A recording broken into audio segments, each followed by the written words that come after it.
Shhh. Digital Media presents Part 3 of The Butterfly Dragon, What Different Eyes See, Vietnam Special Edition, by Brian Joseph Johns. Jade Oriental Hotel, Twin Fish Restaurant and Bar. Oh, that just feels so good. Zhang relaxed, her face elated with pleasure. Really? I haven't even... Dr. Briggs leaned in close to her ear. No, that's just perfect, right there. Zhang bit her lower lip. Stephen Briggs stood behind her chair, his index finger pressed against the base of her skull, penetrating slightly into one of her pressure points. They were the only two guests seated at a large table in the Twin Fish restaurant of the Jade Oriental Hotel in Hanoi, while the rest of the restaurant and bar was beginning to fill with the evening crowd. Zhang had been experiencing shoulder pain due to the lengthy flight, and Dr. Briggs had offered her some of his knowledge in acupressure therapy. I have to be honest, I only just started reading about this a few weeks ago, Dr. Briggs said as he soothed her shoulder. That's just so great, thank you, she responded, wriggling and stretching her shoulders. Anytime. Dr. Briggs took a seat beside her. I just might take you up on that, she replied. On the other side of the room, Bryce sat on the bench of a 12-foot grand piano. He played a somber interpretation of Bach as made popular by Glenn Gould, followed by some popular regional jazz, including that of Yoko Kanno. Since arriving in the hotel, they'd checked in, cleaned themselves up, and made their way down for a late dinner, where they expected to be waiting for Alicia, Valerie, Monique, and Halen. Katya and Victor had turned in for a nap, only answering the phone when Zhang had called them from the table. They assured her that they'd be down for dinner shortly, just as Alicia's call came in on the other line. Gotta go. Looks like Alicia or Valerie are on the other line. See you soon? Zhang spoke to Katya. Yes, we'll be there soon. Keep the vodka warm and the caviar chilled, Katya joked before she hung up. Zhang speaking. Zhang answered the other line. It's Alicia. We're on our way back. Should take about an hour to get there. We're going to need your help. Everyone's help. We've got a long night ahead of us, so don't eat or drink too much. Bye for now, Alicia requested. Sure? That sounds... Zhang responded, suddenly stopping as soon as she realized that Alicia had already hung up. We're still on the clock, Zhang told Dr. Briggs. Is something up? Dr. Briggs asked. Sounds like it. They'll be here in an hour, and they'll let us know everything when they get here, Zhang assured him. The first stage. Could you excuse me for a moment? I've got to use the lavatory. Dr. Briggs got up from his chair and began walking towards the washroom.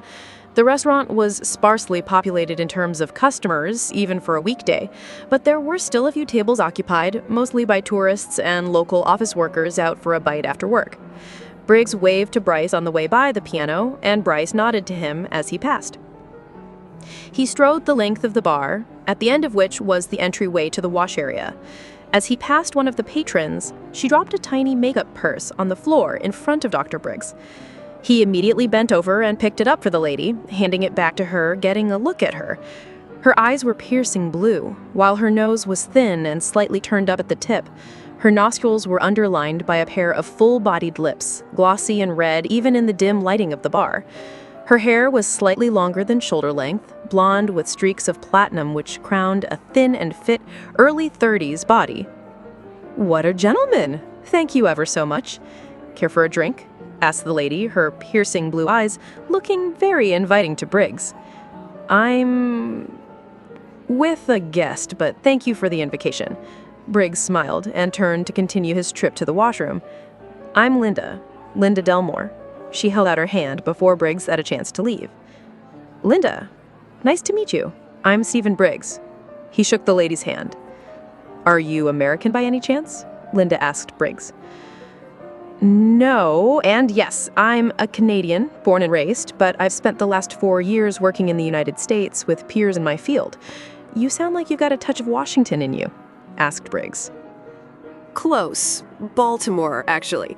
Truthfully, I grew up in Washington, went to WSU, majored in political science, graduated, got married, got successful, got divorced, moved to Baltimore, away from all of the political action. Go figure. Sorry, I'll let you get to your business. Linda took a sip of her cocktail. Nice meeting you, Linda. Briggs nodded as he proceeded to the lavatory. When he'd finished in the lavatory and cleaned up, he approached Linda on his way back to the table. If you'd just like some pleasant company for dinner and drinks, you're more than welcome to join us at our table. I'm sure that my guest would love the extra company. Briggs invited her hesitantly. That's awfully sweet of you. Does your guest need a drink? Asked Linda. I'll get it, thank you. Briggs addressed his waiter, ordering a gin and tonic for Zhang and bourbon on the rocks for himself. The two of them proceeded over to the table, and Briggs introduced Linda, somewhat uncomfortably. Nice to meet you, Linda. Baltimore, eh? What brings you to Hanoi? Asked Zhang inquisitively. Finalized a messy divorce. We'd been separated for about 4 years. No kids, thankfully. A house, a couple of cars, and a shared term deposit. The lawyers managed to reach a settlement 2 weeks ago when it all hit me like a ton of bricks. So I decided I wanted a vacation and a little time off to relax. So here I am. And you? Linda's face held a bit of her pain as she spoke. We're here on business, mostly, though we're certainly enjoying our spare time, aren't we? Zhang squeezed Briggs' hand. That we are. Briggs responded to Zhang's touch, moving slightly closer to her just as Katya and Victor arrived at the table. Did we miss anything? Katya asked, Victor behind her. Linda, these are my friends and peers, Katya and Victor, Pyotr. Briggs stood and introduced them. Linda Delmore, pleased to meet you. As are we. Victor pulled out a chair for his wife and sat beside her. Is that a Georgian accent I hear? Asked Linda. No, but close. A little bit. We're directly from Moscow. We're currently working with Zhang and Dr. Briggs, answered Katya. Doctor? You didn't say. Linda affronted Briggs. Not that kind of doctor. I have my doctorate in sociology and a degree in psychology. Briggs relayed to Linda modestly. Do you specialize? Linda asked him.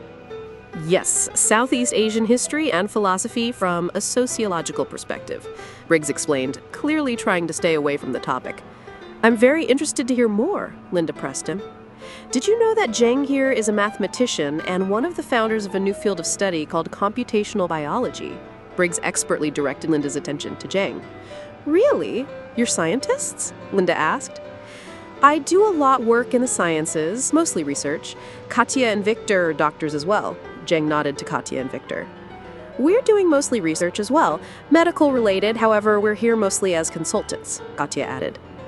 Linda is a political science major from Washington State University, Briggs told everyone, making Linda blush slightly. Before the divorce, I was working with Tom, my ex, for a firm as a political analyst, mostly doing gigs for big business and the media. We were a pretty established firm. After the divorce, I left, he stayed, so now I do a lot of freelancing and consulting for other firms. But I have to be honest, I'm very interested in establishing myself in Southeast Asia. So how would I do it? Linda explained her work life, then concentrating on getting more from Dr. Briggs. Just as Dr. Briggs was about to address Linda, Bryce stepped over to the table from the piano. I thought the background was suddenly quiet after all of that perfectly ambient tinkling you were doing on the keys. Linda, meet Bryce. Zhang addressed Bryce. Nice to meet you, Bryce. So how long have you been playing? Oh, for about 45 minutes, Bryce laughed before continuing. Nice to meet you, Linda. Do you mind if I pull up a chair? Bryce asked the table. We'd actually prefer it if you stayed at your bench and continued playing, Zhang scolded him. I would if I could, but I need a little food and drink. Bryce smiled, pulling up another chair and taking a seat beside Briggs. So Briggs was just going to explain to me how one would get established in Southeast Asia. Linda didn't let the topic go away so easily. You mean in political science? Asked Dr. Briggs. Yes. No. Let's just say get established. We'll talk about what to do once I'm in the door. Maybe in the South, I was thinking. Linda spoke slightly seductively, running her foot up Briggs's leg under the table. Briggs's face flushed for a moment, but he held his attention on the topic without getting lost in sexual innuendo. Well, if you're talking about getting established here, in South Vietnam, you'd need a visa, and to apply for status as a resident or even citizenship, which you could certainly do at the right government office. Best to talk with the American embassy here in Hanoi in your case, at least in terms of the bureaucratic process involved, Briggs answered Linda. Thank you, but that's not what I meant. I meant to really get established here and fit in enough to sell the American dream to the locals. Linda's foot tried to find Briggs' leg, which he'd retreated moments earlier. You mean like a free market? Do business here? There's already an established market system here. It's not what most people think. There's an economy driven by local capital and resources, much like anywhere else in the world. If anything, you'd be squeezing into something where you have to develop a relationship based upon trust and familiarity with the people before you could hope to sell whatever it is you're trying to bring them, Briggs explained. There's also elements of a strong infrastructure and social supports, certainly allowing for a more concerted development of society across the board, in a socialist sense, Katya added. I'd have to agree there. There are many neglects that capital markets simply miss, especially when it comes to the social aspect of society. Victor backed up his wife. You know, without educational funding, I would have had to pay for my post-secondary education myself, so I'm in support of social programs that allow for students to afford their further education. Briggs found common ground with Katya and Victor. But capitalism fuels and pays for all of that, Linda responded. That truly depends upon where you are, the people there, and the foundation upon which their society is running. If you're in a place that runs entirely on a socialist system, you're going to find very different aspects related to how that society operates when compared to a purely capitalist society, Bryce put in his perspective. Yes, but purely capitalist systems don't pay for social aspects of society except infrastructure, and in such a case, only what they're forced to pay, which usually coincides with exactly their needs, and not necessarily the needs of a whole society. Build a road for your fleet of shipping trucks, but not for your employees to come to and from work. My own education was paid for by student loans, but because of my grades, I was fortunate enough to qualify for a bursary, which again is something that is paid for through social programs. Zhang gave her insight. And that revenue comes from trade, in one form or another, whether goods or services. If it isn't you going to a local supermarket and buying your groceries, then it's the country seeking out to purchase the resources or services of another country. The bottom line is that at some level, business is being done, and from that exchange, tax revenue pays for the social services to which you're referring. Hence, by bringing one's own business here, that's bringing the social prosperity that arises from trade via taxes. We all take part in that at some level, so you could say that what I'm bringing leads to what you're seeking. Wouldn't you agree, Dr. Briggs? Linda added, having made a strong point.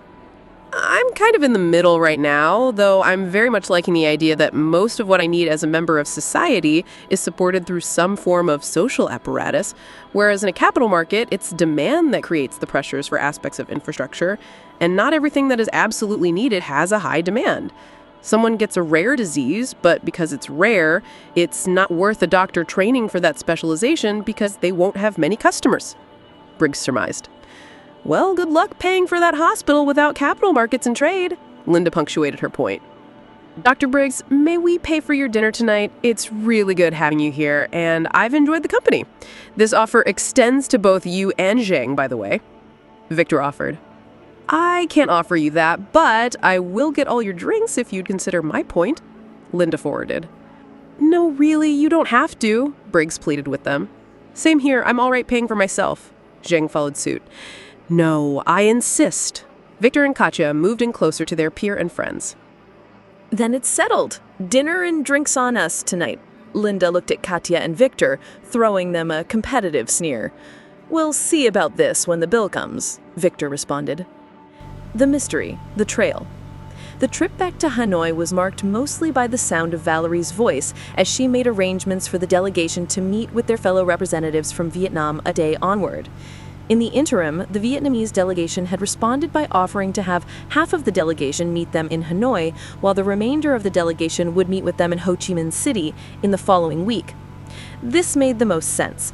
After all, several of the Vietnamese delegates were from Hanoi, with 2 of them being from the University Medical Hospital and another from the General Hospital in the city.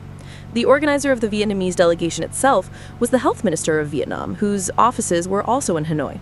She too would be meeting with the Western delegation as part of this new schedule, which would still leave them with 72 hours to solve Miss Hui Van's mystery and find her baby girl, who would now be in the vicinity of 50 years old, if she was in fact still alive. Alicia spent most of her time searching the internet for any clues related to the mysterious painting and its even more mysterious creator, V. Canara. Most of her results were related to canaries and other similar avians, as the search engines misinterpreted her search term as a case of misspelling. She did find several references to financial institutions located nearby, in India, but upon further investigation she found that there were no possible links between the institution and the name from the painting. She even tried every avenue to which she had professional access, including all the private research channels, and still came up with nothing. Monique spent most of the trip speaking with the driver, Thuc Ben. She'd even convinced him to stop the van and let her jump into the front seat, which of course facilitated their conversation even further. During their conversation, she managed to get even more information about their secretive employer, Miss Hui Van. She learned that Miss Van, as Thuc referred to her, kept her estate and affairs under an iron grip, where she left nothing to chance. She treated her staff fair and certainly never berated any of them, though if there were problems with their conduct or performance, she'd certainly let them know. As a fringe benefit of working for her, every one of the staff on her estate was entitled to a free spa in Hanoi twice a month. Monique quipped about the fact that she'd never been given a free spa in her life, hoping Haylin would overhear them. She didn't, as she appeared to be fast asleep. Monique also learned that Miss Van was obsessed with history, especially that of Hanoi and its surrounding lands, buying up every and any scrap or fragment that might be associated with it. She even hired photographers to scour all of the museums and galleries in Vietnam, thoroughly photographing anything linked to the region from the time of her own birth and onwards. She'd had an extensive search of her family history by a professional genealogist as well. When Monique asked Thuc about Miss Van's family history, Thuc remained silent, quickly changing the topic. Miss Hui Van was also an avid gardener, having an extensive plot of land where she, by herself, tended to a variety of different plant species, most of which were either flowering or bore fruit of some kind. Even at her current age, Thuc had found Miss Van several times working that plot of land with as much fervor as any farmer 50 years her youth. Thuc had observed that it was clearly something for which she had a passion, though when she was on her plot, all of the staff were advised to stay away and leave her to her peace. Given her age, Nguyen, one of the groundskeepers, and Thuc would quietly check up on her to ensure her safety. In the back of the car, Haylin lay deep in meditation, attempting to contact Welterwisp, but to no avail. Instead, her meditations led her to a densely packed market in Hanoi, where she peered upon the scene from 12 feet above the gravel and interlocked brick that made up the footing, floating as a secret observer from above. She was looking at someone whose face was hidden behind a veil fixed to a sun hat common in the region. The subject of her gaze was most likely male. Standing nearly 5 feet and 9 inches tall, his height was at the upper bounds of the average height of most other men in the market. Haylin examined him thoroughly, observing that in one hand he had what appeared to be a papaya. The thought occurred to her that she might be seeing something that already happened, something from the distant past, Ms. Hui Van's past. The thought occurred that she might be looking at Disguise 3. She immediately thought about Ms. Hui Van and was suddenly whisked 2 kilometers away, where a young woman drove a motorized rickshaw through the packed city streets of 1970 Hanoi. On the tiny dash of the rickshaw sat a basket, within which was perched a similar papaya to the one in Disguise 3's hand. Haylin quickly surmised that this was the lady from Ms. Hui Van's story, and that she was on her way to make the exchange with Disguise 3. Upon thinking about Disguise 3, she was immediately transported back to the same vantage point from whence she'd spied him earlier. As he waited, he casually perused the closest market stall, examining the bean sprouts, cabbages, bok choy, and eels that the farmer had for sale. As he checked the stock, another man made his way over to Disguise 3. He was followed by 3 others, all of which kept their distance. The first man leaned in close to Disguise 3's ear, whispering something that Haylin, no matter how hard she tried, could not discern amidst the banter of the packed market. Disguise 3 suddenly pushed the man, knocking him clean off of his feet onto his back, and then proceeded to sprint as fast as he could. As he ran, he quickly took the papaya in his hand and began devouring it, paper message and all. Of the other 3 men, one of them checked on their fallen peer, while the other 2 began pursuit of Disguise 3. They too ran as fast as they could, knocking several market patrons down as they pressed forward through the crowd. Disguise 3 turned down a tiny alley, running feverishly and bouncing off the walls as Halen followed him invisibly from above. He was very obviously in top shape, as he'd not slowed during his 2 minutes of full-out sprinting.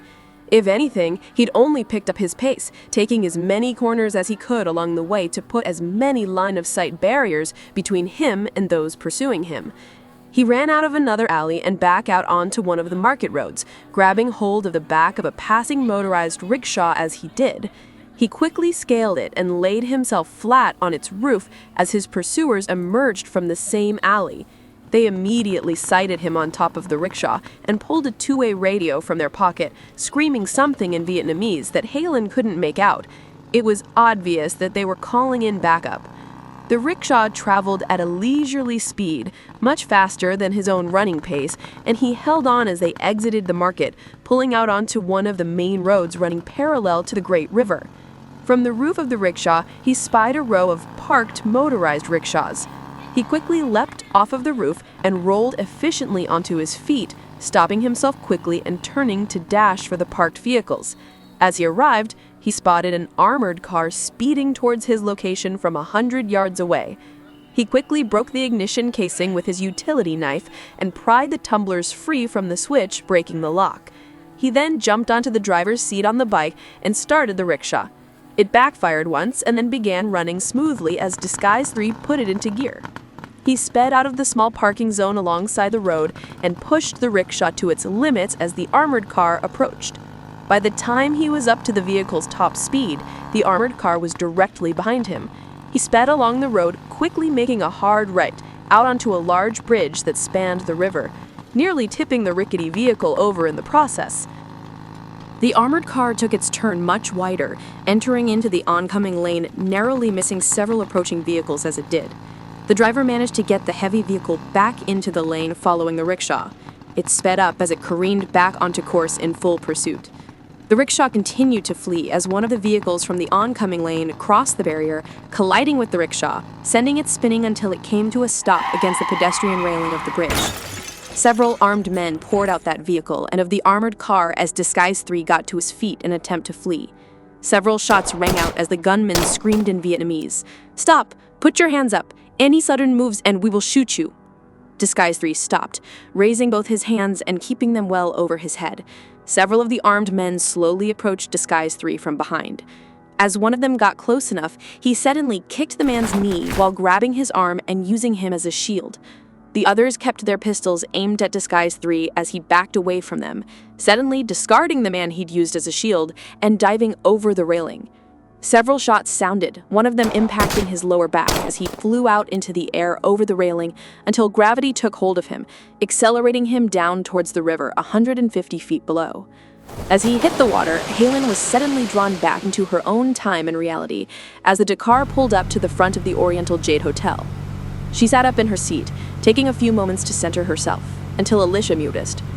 "Everything all right, Halen?" she asked her friend. "Fine. I just had another vision. I think I might have witnessed what happened to Disguise 3, Halen said, taking a deep breath and slowly letting it out. "I have some information, too." Monique leaned over the top of the front seat as Tukban stepped out of the vehicle to grab their luggage. "Let's get inside where we can compare notes and bring everyone else up to speed," Alicia suggested, opening her door and stepping out of the vehicle. Valerie followed suit, her attention still focused on her tablet as she finalized the arrangements for their itinerary. The 4 of them thanked Tukban and proceeded into the hotel. After they'd checked in, they took their luggage up to their rooms and immediately left for the Twin Fish restaurant. Sinking feeling. Zhang, Briggs, and Bryce sat across from Katya and Victor, Linda a seat or 2 down from them. "Given what we know so far, we've only got 2 places to start this investigation: the Vietnam University of Fine Art or the market itself," Victor asserted. True, but she just said that there are other factors involved which they can't share right now, Katja suggested. The University of Fine Art is the only solid lead we have to start with where we can help, leaving the four of you to investigate your other leads. Bryce found the compromise. Would you be interested in a trip out to the Vietnam University of Fine Art, Linda? Asked Zhang politely. Sure, that sounds like it could be fun. I'd love to accompany you and Dr. Briggs. I'll need a moment to freshen up, though, Linda replied as she got up and made her way to the lavatory. How's your Vietnamese? Asked Alicia. Haylin responded by assuring Alicia in Vietnamese that she remembered enough to communicate. Haylin's first part-time job as a young student was in a Toronto Vietnamese deli. There, she'd learned much of the language from its native speakers, her employers. She'd worked at the deli for 2 years before leaving to finish her studies. During that time, she'd picked up a fair bit of the language, but still languished in certain details. I have no idea what you just said. Let's hope we can at least communicate, Alicia responded. So the plan is that we'll investigate anything to do with the painting and V. Canara, following other leads if we have to, while you four follow your trail, Dr. Briggs confirmed. Exactly.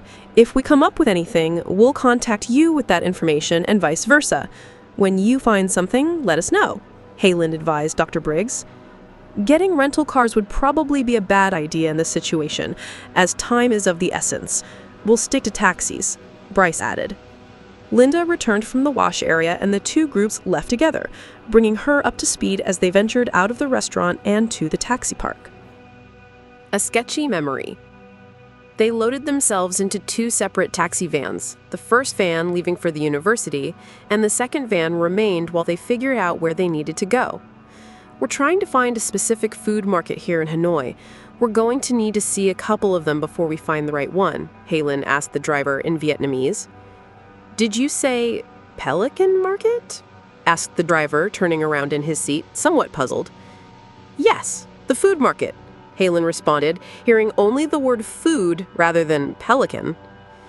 I take you to the nearest market. If you see pelicans, we stop.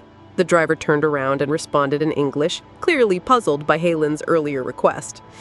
We need the food market, not pelicans, please, Haylin replied to the driver, having no idea that the mispronunciation error was hers. I'm impressed. It seems you remembered how to speak perfectly, Alicia praised Haylin. Good to know, but I really think it would be better if we had a translator, Haylin said modestly. On the way to the first market, Monique shared what she'd learned from Tukbang about Miss Huaven during their trip back to the Oriental Jade. She told them of the fact that she ran her estate with a fair but iron grip, and that she liked gardening immensely. She also told them about Miss Huaven's obsession with history and her own genealogy. Sounds as if she was looking for something specific, like she knows something she's not sharing with us, Alicia suggested. I got exactly the same feeling when we were talking to her. Rather, when she was talking and we listened, Valerie remarked sarcastically. Took didn't say whether she found anything, only that she'd spent a lot of time and money searching, Monique added. There's definitely something going on here beneath the surface. I can sense it. That's probably what's drawing me to these visions, Haylin told them. Here's the first market, but I don't think they carry pelicans, their driver told them in English as he slowed the vehicle for them to see. Haylin looked carefully, though the setting sun certainly made the streets appear much different than they'd appeared in her noon-hour vision. She looked for any landmarks that might punctuate her memory, finding nothing. Remember that this exchange was conducted in broad daylight. Wouldn't they choose somewhere that had the most cover for them? Alicia suggested. Driver, could you take us to the biggest food market and let us know when we get there? Haylin asked the driver in Vietnamese. He looked back at Haylin, very perplexed. I'm sorry, but I don't carry any tweezers. I'll just let you know when we get there, the driver replied, very confused to know. Haylin at that point realized that it was her mispronunciation, despite being slightly confused by his reply. Despite that fact, she got the gist. The driver sped up and found a route back onto the main road, running directly towards the river. They crossed a bridge, smaller than the one in Haylin's vision, and a few minutes later they were in Hanoi's largest market district. Even this late in the evening, the market was crowded with patrons in the setting sun. There was a market stall for just about anything you could imagine, and then some for things nobody could have imagined. The air was mixed with the smell of fish and spicy food and the scent of earthen plant life.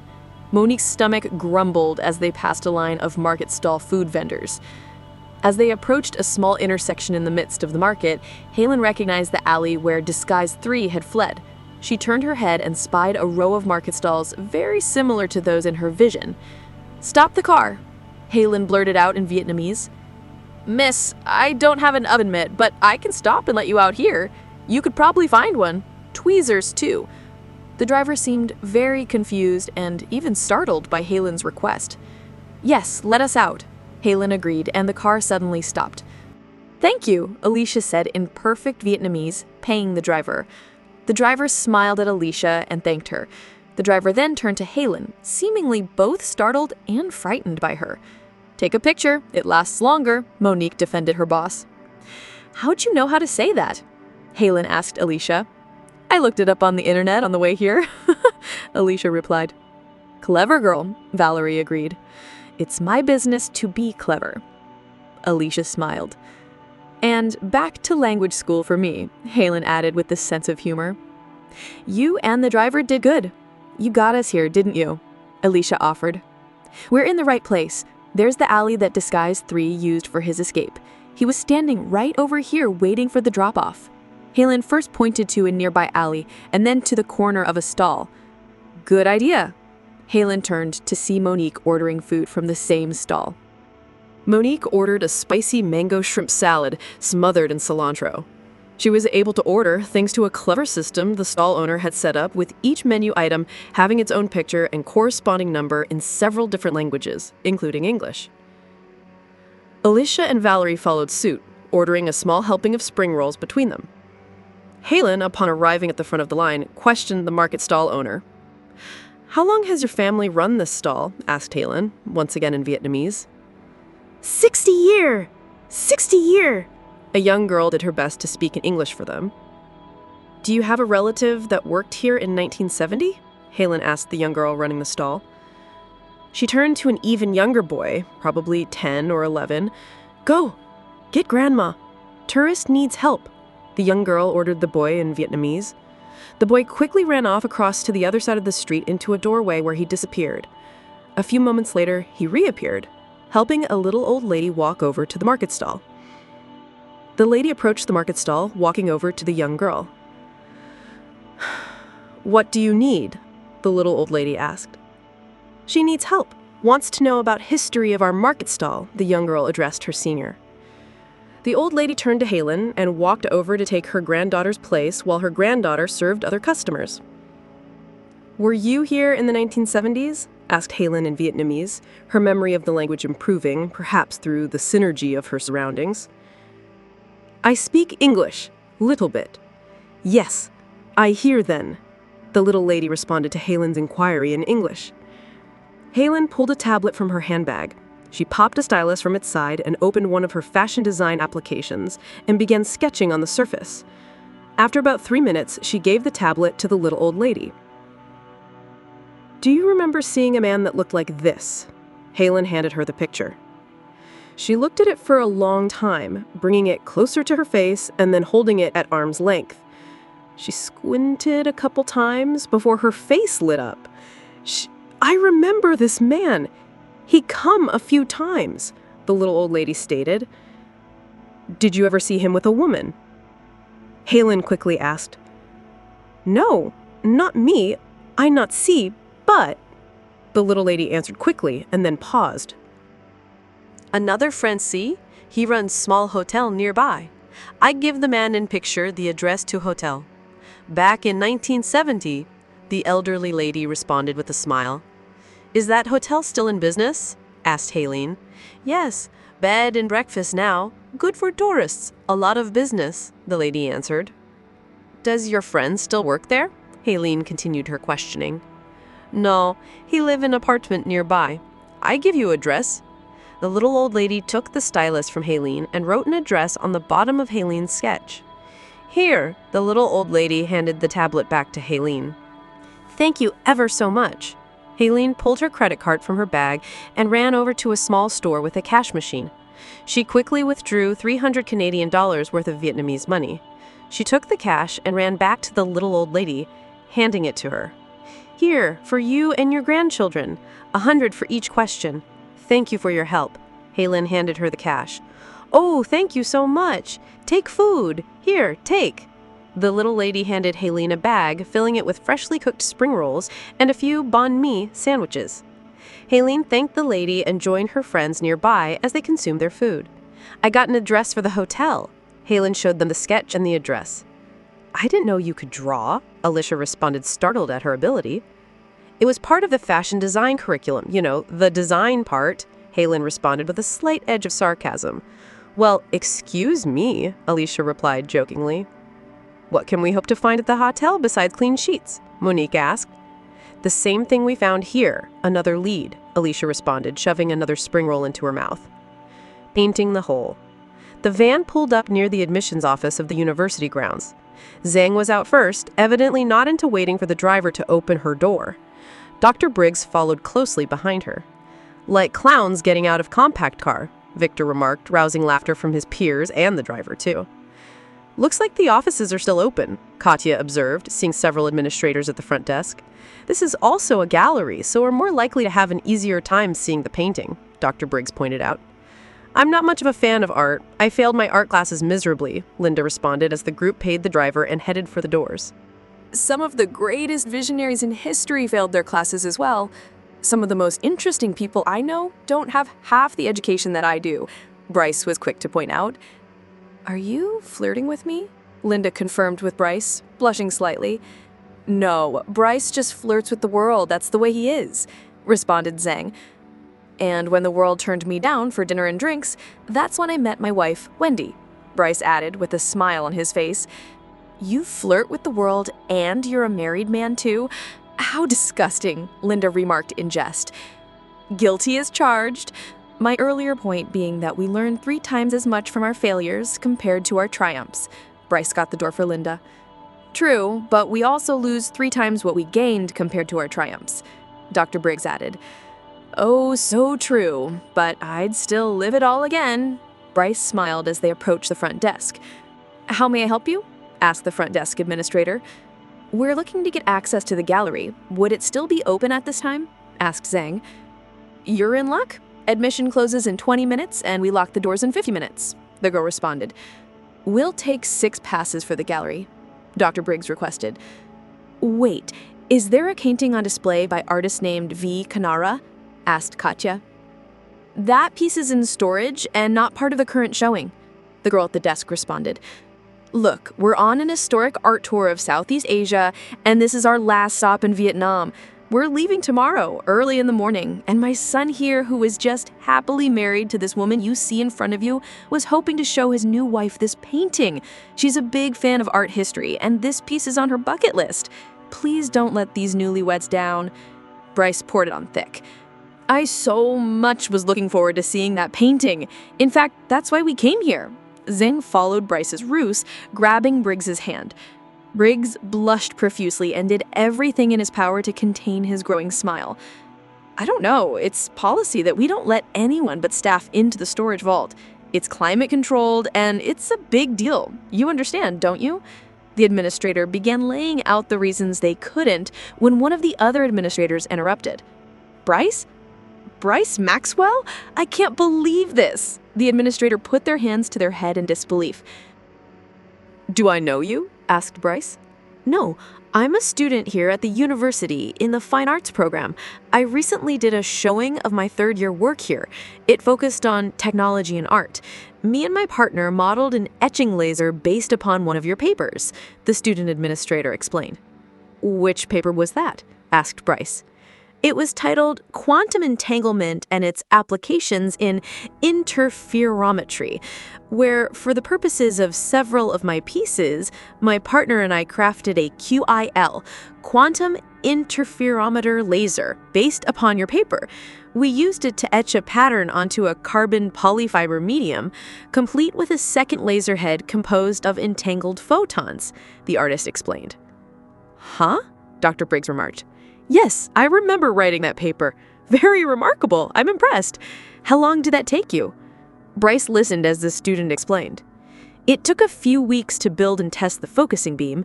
The entanglement part was a bit more complex to test than it was to build, trapping photons and ensuring they were entangled according to their relative spin. Overall, it took 2 months to build the finished QIL. We had a lot of help from the University of Hanoi Physics Department, the student explained. Very impressive.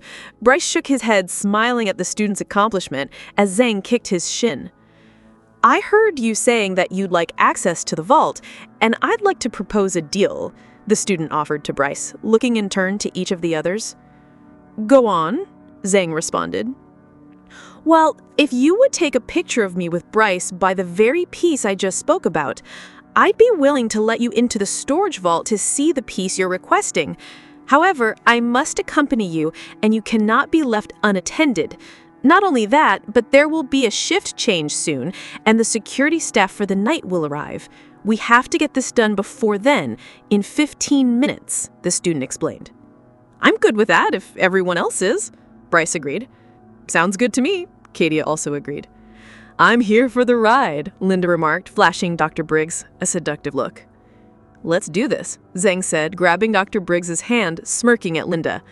Let's, Dr. Briggs smiled, following Zhang and the student as everyone else followed in suit. They entered the storage vault through a back hall behind the gallery, a set of stairs descending into a subterranean level behind a large reinforced door. I'm saying Han, by the way. Zhang held out his hand. I'm Zhang, you know Bryce. This is Dr. Briggs, Zhang introduced her fictitious husband. How do you do? Briggs smiled. This is Katya and Victor Piotr, Zhang continued. Linda Delmore. Linda held out her hand. Oh my gosh, Linda Delmore? I have a cousin that is studying journalism, Zhang blushed once again. Really? Linda responded, honestly caught off guard. Her favorite piece was an editorial you wrote as a guest editor for CNN, Zhang explained to her. Seems you're not the only celebrity around here, Bryce. Linda pointed her finger like a six-shooter, then blew the smoke away from her fingertip barrel. Zhang cringed secretly, nearly crushing Briggs's hand. I guess you'll want me in that picture? Linda asked. Would it be a problem? Zhang confirmed with her. No, not at all. I'm sure Bryce won't mind, Linda responded sarcastically. I'd actually prefer if I had pictures with you each separately, so I can give the ones with you to my cousin. She'd love that, Zhang smiled. Wonderful. Sure, I'll do it, Linda smiled pretensively. Zhang opened the last door and they walked into the vault, where row upon row of shelving filled a room the size of a football field. Each of the shelves full of vases, artifacts, sculptures, and racks of paintings. I'm thinking that last scene in Raiders of the Lost Ark, Victor once again found humor in the situation, bringing a round of laughter from everyone. Katya pinched her husband's arm playfully. Ouch, you're a bit feisty today, Victor responded, smiling at his wife. All right, I think the piece you're looking for is located in this section, if you'd follow me. Zhang urged them as he closed the door through which they'd just come. Zhang proceeded down one of the rows, walking for about 30 meters before stopping in front of a rack. Zhang scanned the barcodes of each painting with his phone, as all the art had been cataloged into the university's inventory system. He pulled one of the paintings out momentarily as Dr. Briggs managed to get a peek. Du jeune fille et un enfant. That's a very famous Vietnamese painting, Dr. Briggs remarked. That one's called Du jeune fille et un enfant, Zhang explained to her. By Ngoc Van. Wait, are you thinking what I'm thinking? Dr. Briggs asked Zhang. We'll let them know when we're done here, Zhang responded hushedly. The second painting pulled was the piece for which they were looking. This is your baby. Zhang placed the painting on a nearby display. That's the one she described. May I take a picture of it? Zhang asked Zhang. Yes, but don't let that leak anywhere or else my graduation will be on the line, Zhang explained to them. Zhang stepped back and got the painting in the view of her smartphone. She snapped several photos at high resolution, front and back, where she noticed a card attached to the back of the painting. Zhang reached for it and took a look. That's likely a catalog and description number. They're bound to the artwork with electrostatic paper, kind of like magnets that stick to anything that can have a static charge, Sang explained to Zhang. Good idea, Zhang said as she examined the card. Stuck to the card was another piece of paper, much, much older than the card itself. It contained 2 Vietnamese addresses, each followed by a trio of whole numbers. Zhang took a couple of pictures of the scrap paper and replaced it against the card. She gave them to Sang, who returned them to the painting. Sang bundled up the painting and put it back in the rack. That's your part of the deal. Now we've got to go do mine, Sang invited them. More than happy to oblige, Bryce agreed. They proceeded up the stairs, back into the front foyer and into the gallery, over to a closed section where Sang's pieces were still on display. This is the one. It took a half a day to etch with the QIL. The QIL was aimed by CNC, whose program was generated algorithmically based upon a scan of my paper drawing. This is the end result of that process, Sang explained to Bryce, who examined it closely. Kind of like a high-tech spirograph, Dr. Briggs observed. That's exactly what it is, the same idea, but the second etching head is actually photons entangled with those of the ones emitted by the laser. Their cutting angle and vector is a function of quantum spin based upon the entanglement of the photons, kind of like an invisible mirror, but parametric more so than planar, or so Professor Maxwell's paper describes. Sang tried to explain the process. I couldn't have said it better, Sang. Bryce admired the students' work. Let's get that picture. Sang pushed them impatiently with the smile on his face. Bryce took his place on one side of Sang's artwork, while Sang took the other. Zhang used Sang's phone and took several pictures of them. Bryce then switched with Linda, and Zhang begrudgingly took a few more pictures of Linda with Sang before they were done. They thanked Sang for his help and stepped out in front of the university. Now what? Asked Katya. We report in and let Alicia know what we found. It's getting late, and we might not be able to investigate much more today, Zhang suggested. We got quite a bit, not to mention we have another important contact we can call for the next 3 days to help us solve this mystery, Bryce remarked. I'm dying to see where this address is and what these numbers are, Katya encouraged Zhang. I'd be willing to bet the numbers are latitude and longitude, the first 2 anyway, Victor suggested. That leaves the third numbers. What could they be? They're certainly not consistent with being right inclination, declination, elevation, dot products, or tangents, given the first pair of whole numbers, Zhang surmised, using her immense knowledge of mathematics. Interesting. They might be dates from Julian calendar, Katya observed, looking over Zhang's shoulder at the screen of the phone at the picture of the card. You're right, Dr. Briggs took a closer look at Zhang's photo, then handing Zhang's phone to Katya. She looked at the numbers carefully. They're dates in Julian notation. This first one is November 14, 1969 at 2:35 Indochina time, Katya began, as Bryce noted the date and time on his phone's notepad application. The second one is February 19, 1970 at 13:30 Indochina time. Katya spoke aloud as Bryce noted. We have the coordinates in space, the coordinates in time. Now we've just got to take a look, Bryce observed. Seeing as we can't take a look into the past, we'll need to go to these addresses ourselves, now. Now? Dr. Briggs confirmed. Yes, now. Why? Aren't you having fun? Zhang moved in closer to Briggs. Well, I have to admit this doesn't come close to the adventure we had at the Forbidden City, but it's certainly close, Dr. Briggs responded. If you're in for seeing this through, so am I, Linda remarked flirtatiously towards Dr. Briggs. We'll go tonight, Dr. Briggs agreed. Zhang, Katya, Linda, Briggs, Victor, and Bryce poured into another taxi van and began towards the first address. It was going to be a long night, and to add to their obstacles, someone had followed them.